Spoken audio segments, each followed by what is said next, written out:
A gente vai conversar agora, né, sobre tanto a redução do ICMS com essa lei e também a aprovação do Caio Paz de Andrade para comandar a empresa, com o Sérgio Araújo. Ele é presidente da Associação Brasileira dos Importadores de Combustíveis. Sérgio, muito bem-vindo ao Live CNN. Boa tarde. Boa tarde, Daniel. Boa tarde, Marcela. Sérgio, a eleição de Caio Paz de Andrade traz estabilidade e devemos, de fato, fora a questão do ICMS que estamos acompanhando, ver alguma possibilidade de mudança na política de preços, na sua avaliação?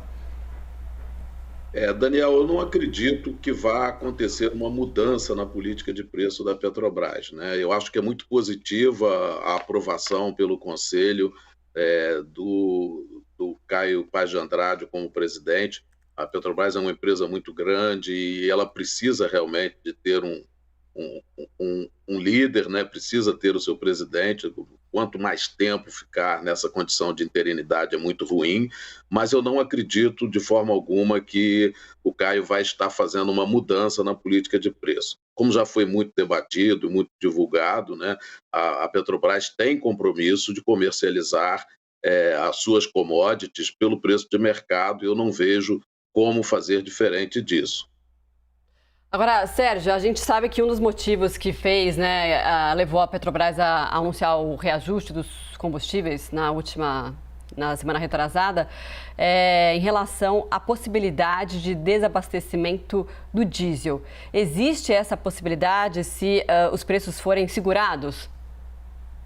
Sem dúvida, Marcela, a prática de preço artificial por parte da Petrobras, ela inibe a realização de operações de importações por agentes privados, né? Eu acho que ninguém vai estar disposto a fazer importação e depois ter que concorrer com um agente dominante do tamanho da Petrobras. Então, é natural que as operações por agentes privados sejam reduzidas ou até eliminadas e, com isso, aumenta, sim, o risco de desabastecimento quando a demanda for aquecida, como é esperado aí a partir de setembro.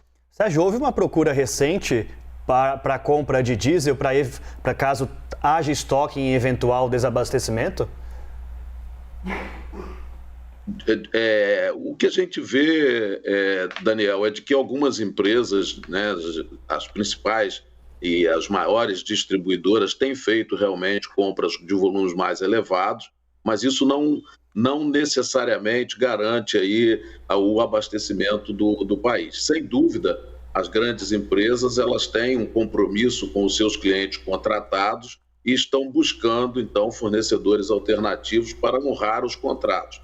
Mas existe no mercado nacional muitos clientes, sejam revendedores, sejam consumidores, que não possuem contratos e esses, então, que ficam dependendo do volume importado por empresas independentes, ficam numa situação muito mais vulnerável.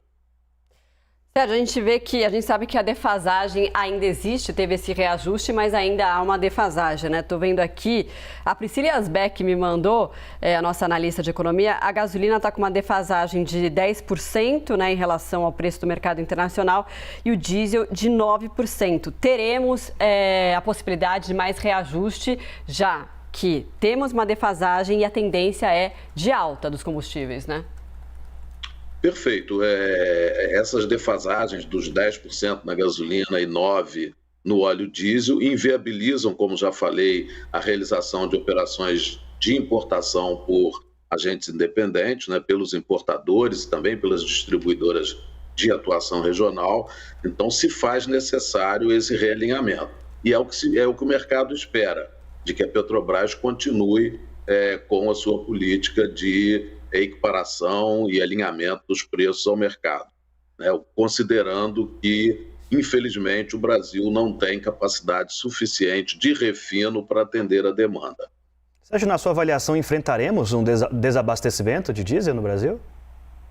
Olha, eu não acredito que a gente vai ter um desabastecimento generalizado, né? Como coloquei, eu acredito que as empresas, né, aqueles consumidores, sejam revendedores, sejam consumidores industriais que têm contratos com as distribuidoras, eu acho que esses clientes vão ter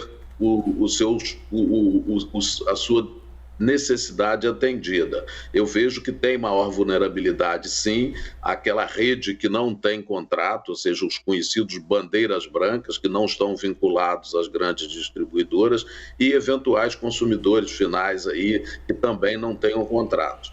Esses ficam numa situação mais vulnerável e que poderá, então, caracterizar aí uma problema no suprimento, mas não classificaria aí como um desabastecimento generalizado, não.